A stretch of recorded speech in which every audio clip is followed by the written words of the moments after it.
Hello दोस्तों, स्वागत है आपका अपना यूट्यूब चैनल जेके कॉम्पिटिटिव क्लासेस पे। तो आइए आज हम लोग एक बहुत ही बड़ी वैकेंसी जो आई है उसकी बात करते हैं। और आई नहीं है, आने वाली है, जिसका नोटिफिकेशन बहुत सारा ट्रेंडिंग पे चल रहा है, जो बहुत ही शानदार वैकेंसी होता है एएलपी एंड टेक्नीशियन, है ना। एएलपी एंड टेक्नीशियन, ध्यान दीजिए, एएलपी एंड टेक्नीशियन, है ना। एएलपी टेक्नीशियन की वैकेंसी आपका बहुत इंपॉर्टेंट है और इसका इंफॉर्मेशन है कि मार्च सेकेंड वीक या फर्स्ट वीक में आ जाएगा, है ना। मार्च सेकेंड वीक या फर्स्ट वीक में आ जाएगा। और ये आपका 27,000 प्लस टेक्नीशियन का आपका 36,000 दोनों को अगर जोड़ ले तो 63,000 सीट आपका आने वाला है। 63,000 सीट है कि नहीं। 27,000 एएलपी और 36,000 टेक्नीशियन, तो बहुत बड़ी वैकेंसी होगी। और इसका सूचना था कि आपका ये कब आने वाला था, जुलाई के लास्ट में, है ना। क्योंकि जून लास्ट तक तो आपको सभी जोन का इंफॉर्मेशन था कि कितना सीट किस जोन में खाली है, ये बोर्ड में मांगा था। लेकिन अब आ रहा है इंफॉर्मेशन कि नहीं, ये मार्च के फर्स्ट या सेकेंड वीक में आ जाएगा।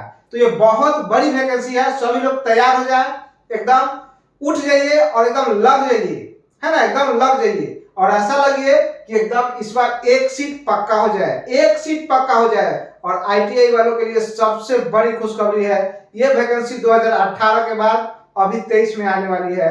और ये 4-5 साल का जो गैप है, इसमें बहुत सारे स्टूडेंट बैठे थे और इसका बेसब्री से इंतजार कर रहे थे। तो ये बहुत बड़ी वैकेंसी है ना। तो इतना बड़ा वैकेंसी आपका आ रहा है और रेलवे में अभी इतना वैकेंसी आ रहा है, मोटा मोटी 1,68,000 सीट खाली है, जिसमें करंट जो है आपका 1,40,000 पे वैकेंसी चल रहा है, जिसमें एनटीपीसी आपका कितना 35,000 और ग्रुप डी 1,03,000, मोटा मोटी 1,40,000 पे वैकेंसी चल रहा है। जो एनटीपीसी लगभग सभी बोर्ड क्लियर कर चुका है, लेकिन ग्रुप डी का कुछ बोर्ड का फिजिकल चल रहा है, कुछ डेट का आने वाला है, वैकेंसी डेट आने वाला है, तो उन लोग का फिजिकल होगा। तो वो 1,40,000 पे चल रहा है एक, और ये 63,000 अभी जो है आपका देगा एएलपी टेक्नीशियन। 63,000 से ज्यादा ही देगा, कम नहीं देगा। क्योंकि पिछले बार देखा गया था कि 30,000 सीट दिया था, लेकिन जब एग्जाम का डेट आया तो वैकेंसी को रिवाइज करके डबल कर दिया था, है ना, डबल कर दिया था। तो ये बहुत बड़ी वैकेंसी है, इसके लिए एकदम लग जाइए। और ज्यादा नहीं, मैथ रीजनिंग साइंस जिसका ठीक हो जाएगा, एक सीट पक्का हो जाएगा। और वैकेंसी ये बहुत बड़ी होगी, तो ये बहुत बड़ी खुशखबरी होगा सभी आईटीआई स्टूडेंट के लिए, खासकर जो आईटीआई करके बैठे थे उनके लिए बहुत बड़ी खुशखबरी होगी। और इसका सिलेबस क्या है, 2018 में इसका पैटर्न चेंज किया था, उससे पहले इसका सिलेबस अलग था। 2018 में इसमें 2 एग्जाम हो गया है, पीटी और मेंस, है ना। इसमें 2 एग्जाम हो गया है। जैसे देखिए, इसमें पीटी में आपका पहले सीबीटी, जिसको सीबीटी बोलते हैं हम लोग, इसको हम लोग बोलते हैं सीबीटी, है ना। तो सीबीटी 1, तो सीबीटी 1 में क्या किया है, ध्यान दीजिए कि सीबीटी 1 में अब किया है 75 क्वेश्चन पूछ रहा है। तो 75 क्वेश्चन में आप देखिए क्या क्या पूछेगा। तो 75 क्वेश्चन में आपका मैथ पूछेगा 20 क्वेश्चन, रीजनिंग किसी शिफ्ट में 20 देखा गया था, किसी शिफ्ट में 25 देखा गया था, तो 20 या 25 भी पूछ सकता है, मतलब आगे पीछे 22, 23, 21 भी कर सकता है ना। और 20 क्वेश्चन आपका साइंस का पूछा था, है ना। और 10 से 15 क्वेश्चन, ध्यान दीजिए, 10 क्वेश्चन या 15 क्वेश्चन आपका जीके और जीए मतलब जनरल अवेयरनेस, करंट अफेयर, है ना। करंट अफेयर, जीके मतलब स्टैटिक जीके, इतना क्वेश्चन पूछेगा। 20, 20, 40, 20, 60, अगर 15 पूछेगा तो यहाँ 20 पूछेगा, अगर 10 पूछेगा तो यहाँ 25 पूछेगा। इसमें एक दो पीछे आगे पीछे होता है, हो सकता है 12 पूछ दे, तो ही हो सकता है कुछ ज्यादा पूछ दे, इस तरह से होता है। तो ये सीबीटी 1 का सिलेबस है। तो देखिए दोस्तों, मैथ, रीजनिंग और साइंस बहुत बड़ा रोल निभाएगा, इसमें बहुत बड़ा रोल निभाएगा। तो 75 क्वेश्चन में, पिछले बार सीबीटी 1 में अगर जिसका 20 प्लस क्वेश्चन सही हो गया था, उन सब का सीबीटी 1 क्लियर हो गया था। चूंकि सीबीटी 1 में 15 गुना, मान लीजिए 100 सीट है, तो 15 में 100 से गुना करेंगे तो 1500 रिजल्ट देना पड़ेगा, यानी 15 गुना रिजल्ट देता है। सीबीटी 1 में कितने को छात्र को बुलाएगा, 15 गुना, जितना सीट होगा उसका 15 गुना लड़के को बुलाता है सीबीटी 2 के लिए। तो इतना क्वेश्चन आपका पूछेगा, 75 क्वेश्चन कौन कौन क्वेश्चन का कितना वेटेज रहेगा ये आप देख लिए, है ना। अब इसी तरह से देखिए CBT2, है ना, CBT2। अब देखिए इस यहाँ साइंस जो है ना, इस साइंस इसमें आपका physics plus chemistry plus bio तीनों पूछेगा, है ना। फिजिक्स केमिस्ट्री बायोलॉजी बढ़िया पूछेगा। बायोलॉजी का स्टैंडर्ड बहुत हाई रहता है ना, बहुत बढ़िया से पढ़िएगा तभी पकड़ाएगा। क्वेश्चन का लेवल बहुत अच्छा रहेगा और खासकर इसमें पीरियोडिक टेबल अच्छा पूछता है ना। साइंस बढ़िया पूछता है। तो 20 क्वेश्चन इसका रहेगा, 20 इसका रहेगा, ये 25 भी रह सकता है और ये 20 रहेगा। तो बहुत बड़ा वेटेज है मैथ, रीजनिंग और साइंस का। अब CBT1 की 2 की बात करते हैं तो CBT2 में दो पार्ट होता है। एक होता है पार्ट ए, है ना, पार्ट ए। तो पार्ट ए में आपका जो क्वेश्चन पूछेगा उसमें 100 क्वेश्चन पूछेगा। कितना क्वेश्चन पूछेगा? 100 क्वेश्चन। अब 100 क्वेश्चन में देखिए क्या क्या पूछेगा, है ना। तो 100 क्वेश्चन में आपका 25 क्वेश्चन मैथ पूछेगा, आपका रीजनिंग भी पूछेगा 25 क्वेश्चन, और 40 क्वेश्चन जो पूछेगा ये आपका पूछेगा फिजिक्स प्लस इंजीनियरिंग ड्राइंग, है ना। 40 क्वेश्चन ही पूछेगा। 40 क्वेश्चन में फिजिक्स का वेटेज रहता है 35 का, इंजीनियरिंग ड्राइंग 5 का। पिछले बार तो यही रहा था, 5 भी नहीं था, 2 ही 3 क्वेश्चन पूछ रहा था इंजीनियरिंग ड्राइंग का, बाकी सब फिजिक्स का रहता था। और फिजिक्स में आपका लगभग 20 प्लस न्यूमेरिकल पूछेगा, 20 प्लस न्यूमेरिकल, है ना, 20 प्लस न्यूमेरिकल पूछेगा फिजिक्स में। और फिजिक्स में ज्यादा चैप्टर नहीं पढ़ना है आपका। फिजिक्स में आपका 5 से 7 चैप्टर पढ़ना, मात्र 7 वो चैप्टर पढ़िएगा तो हो जाएगा, जिसमें सबसे इंपॉर्टेंट करंट चैप्टर रहेगा, हीट रहेगा, है ना। हीट सबसे ज्यादा पूछता है, heat, current, work, power, energy, lever से भी पूछता है, टॉर्क एंड लीवर, है ना, उत्तोलक जिसको हम लोग बोलते हैं वो भी पूछता है, और work, power, energy, modern physics, ये सब एकदम इंपॉर्टेंट चैप्टर है, इसके लिए एकदम इंपॉर्टेंट चैप्टर है, ये आपका पूछेगा, है ना। और यहाँ जो आपका बच रहा है तो यहाँ 10 क्वेश्चन जो पूछेगा, ये 10 क्वेश्चन आपका जीके और जीए पूछेगा। जीए बोले तो करंट अफेयर, जीके मतलब स्टैटिक जीके, है ना। 10 क्वेश्चन ये पूछेगा। तो CBT2 का यही सिलेबस है। CBT2 का देखिए 25 मैथ, 25 रीजनिंग, फिजिक्स 40 रहेगा, जिसमें इंजीनियरिंग ड्राइंग भी 5-7 क्वेश्चन रह सकता है। हालांकि नोटिफिकेशन में दिया था कि 10 भी पूछ सकते हैं, लेकिन पिछले बार तो 2 ही क्वेश्चन पूछ रहा था, 2-3 बहुत पूछा तो 3-4, इससे ज्यादा नहीं पूछा था, ज्यादा फिजिक्स ही पूछा था। और करंट अफेयर ये कितना पूछेगा? 10 क्वेश्चन, है ना। तो CBT2 में पार्ट ए में ये पूछेगा, और पार्ट ए के लिए आपको टाइम देगा कितना? 90 मिनट। पार्ट ए के लिए टाइम देगा 90 मिनट। और देखिए यहाँ जो टाइम देगा वो देगा 60 मिनट, यहाँ जो टाइम देगा वो देगा 60 मिनट। 75 क्वेश्चन के लिए 60 मिनट, और पार्ट बी में 90 क्वेश्चन के लिए कितना देगा? सॉरी 100 क्वेश्चन के लिए देगा 90 मिनट। और इसी का जब पार्ट बी होगा, ध्यान दीजिए, इसी का जब पार्ट बी होगा,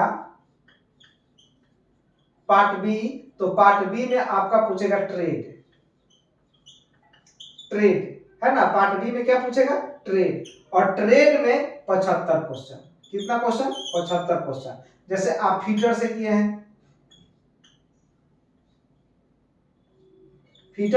तो फीटर का 75 क्वेश्चन, इलेक्ट्रीशियन से किए हैं तो इलेक्ट्रीशियन का 75 क्वेश्चन, डीजल से किए हैं, है ना, डीजल से किया है तो इसका 75 क्वेश्चन। मतलब जो ट्रेड किएगा उसका 75 क्वेश्चन पूछेगा।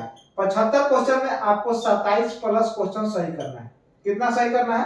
27 क्वेश्चन सही करना है। 27 कर दीजिएगा सही तो आप इसमें पास कर जाइएगा। इसमें 35% नॉर्मलाइज मार्क्स चाहिए पास होने के लिए, है ना। 35% चाहिए नॉर्मलाइज मार्क्स पास होने के लिए। तो 35% इसमें चाहिए, और इसी पे मेरिट बनता है। देखिए मेरिट किस पे बनेगा? तो पार्ट ए पर, यही 100 क्वेश्चन पे मेरिट बनेगा। तो इसमें भी देखिए फिजिक्स, मैथ, रीजनिंग और साइंस में ओनली फिजिक्स, इसमें केमिस्ट्री बायोलॉजी नहीं पूछेगा, खाली फिजिक्स पूछेगा। और फिजिक्स के बाद 6 से 7 चैप्टर, उससे ज्यादा नहीं पूछता है। और बाकी आप ट्रेड में जो ट्रेड से रिलेटेड है, आप जिस ट्रेड से ITI किए हैं उस ट्रेड का 75 क्वेश्चन पूछेगा, जिसमें 27 को सही होना चाहिए, उसके बाद आप पास कर जाइएगा। और ये 27 क्वेश्चन कम मत समझिए, सबसे ज्यादा लोग पिछले बार इसी में फेल हुआ था। 27 क्वेश्चन भी किसी का सही नहीं हो रहा था, है ना। तो इसलिए इसको हल्का में लेके नहीं चलना है। ट्रेड को जो हल्का में लेगा उसका काम खत्म है ना। और एक और चीज यहां समझना है, जो फिटर और इलेक्ट्रिकल से आईटीआई किए हैं, जो इलेक्ट्रीशियन ट्रेड के फिटर ट्रेड के हैं, अगर उनका ट्रेड ठीक नहीं है तो इसके लिए एक ऑप्शन देता है मैथ और साइंस। मैथ और साइंस भी ले सकते हैं, जिसमें आपका मैथ पूछेगा और साइंस में खाली फिजिक्स पूछेगा, ओनली फिजिक्स पूछता है। तो मैथ साइंस भी ले सकते हैं, है ना। तो अगर फिजिक्स लीजिएगा तो यहाँ भी काम करेगा, यहाँ भी काम करेगा। तो जिनका ट्रेड बिल्कुल ठीक नहीं है, कभी पढ़े नहीं, ट्रेड समझ में नहीं आता है, तो पढ़ के देखिए, अगर लगता है कि पढ़ सकते हैं, हो सकता है, और प्रीवियस क्वेश्चन लगा के देखिए, अगर आप सही कर रहे हैं तो ठीक है, नहीं तो मैथ साइंस ले लीजिए और उस पर खूब कस के मेहनत करेंगे तो पार्ट ए और पार्ट बी दोनों में काम कर जाएगा, है कि नहीं। पार्ट ए पार्ट बी दोनों में काम कर जाएगा। तो ये दोस्तों पूरा सिलेबस है, पूरा सिलेबस है एएलपी का। सीबीटी 1 में आपको समझा दिया, सीबीटी 2 में पार्ट ए पार्ट बी होगा, और पार्ट बी में यहाँ भी आपको 75 क्वेश्चन के लिए, ध्यान दीजिए, यहाँ भी 75 क्वेश्चन के लिए आपको 60 मिनट ही समय मिलेगा, 60 मिनट। और जैसे ये 90 मिनट खत्म होता है ना, ये शुरू हो जाता है, ये एक ही दिन लगने हो जाता है उसी टाइम। जैसे इसका 90 मिनट टाइम खत्म होगा, आपका ट्रेड शुरू हो जाएगा, और इसके लिए टाइम देगा 60 मिनट। इसमें सही होना चाहिए 27 को। ऐसा मत सोचिए कि ट्रेड का परीक्षा अलग लेगा, अलग डेट को बुलाएगा, ऐसा नहीं। जिस दिन सीबीटी 2 लेगा उस दिन 90 मिनट, जैसे इसका टाइम खत्म होगा, इसका टाइम खुद ब खुद खुल जाता है, खुद शुरू हो जाता है, आपके सिस्टम पे खुद इसका क्वेश्चन आने लगेगा ट्रेड का, है कि नहीं। तो ये ध्यान रखिएगा। तो ये आपका पूरा का सिलेबस था, और जितने लोगों का है आप लोग इस पे बढ़िया से काम कीजिए, बहुत अच्छा से काम कीजिए। मैथ और साइंस और रीजनिंग, अगर 3 चीज ठीक है, देखिए यहाँ भी वही 3 का वेटेज है, यहाँ भी वही 3 का वेटेज है, अगर फिटर इलेक्ट्रिकल है तो यहाँ भी उसी का वेटेज है कि नहीं। नहीं तो आपका ट्रेड ठीक है तो आप ट्रेड ले सकते हैं, ट्रेड ठीक है तो ट्रेड ले सकते हैं। इसके बाद आपका होगा साइको, इसके बाद होता है साइको। तो साइको में जो लोग आप फेल कर जाते हैं, जो साइको डिस्क्वालीफाई कर जाते हैं, साइको में 42% मार्क्स चाहिए पास होने के लिए, 42% मार्क्स चाहिए। उसमें 5 तरह का बैटरी टेस्ट होता है, वो बाद में हम लोग डिस्कस करेंगे, है ना। तो जो लोग साइको में फेल कर जाएंगे और इसमें मार्क्स अच्छा होगा, ये पास होंगे, तो उनको मिल जाता है क्या, टेक्नीशियन। और जो लोग साइको में पास कर जाएंगे उनको मिलेगा ड्राइवर, है ना, उनको ड्राइवर मिलेगा। तो ये चीज पे ध्यान देना है, और बहुत अच्छा से तैयारी कीजिए। मैथ और रीजनिंग तो बहुत बढ़िया से पढ़िए, है ना। और मैथ को अच्छा से पढ़ने के लिए, रीजनिंग को बढ़िया से पढ़ने के लिए पूरे प्रीवियस क्वेश्चन हम कराने वाले हैं। इसका जितना अभी तक railway CBT 1, CBT 2, group D, NTPC पिछले बार ड्राइवर में जो पूछा था, टोटल क्वेश्चन हम कराएंगे, मैथ का, रीजनिंग का और साइंस का, तीनों का कराएंगे, है ना। जितना आपका पूछा हुआ है वो सारा प्रीवियस क्वेश्चन हम कराने में है। इसके लिए आप हमारे चैनल जेके कॉम्पिटिटिव क्लासेस पे आकर जुड़ जाइए, और जो लोग इस चैनल पे नए हैं वो लोग चैनल को एक बार सब्सक्राइब करके लाइक कर ले, और बेल आइकन पे जाके ऑल पे क्लिक कर ले, ताकि जो भी वीडियो आपका डलाएगा उसका नोटिफिकेशन आपको टाइम टू टाइम मिलते जाएगा। और हर विद्यार्थी कम से कम 5 मित्र को शेयर करे, है ना। और इसके लिए एकदम लग जाइए, है ना, अभी नहीं तो फिर कभी नहीं, समझ कर ना, एकदम जान लगा दो, आपका एक सीट पक्का हो जाएगा। तो ठीक है दोस्तों, आज के लिए इतना ही। Best of luck.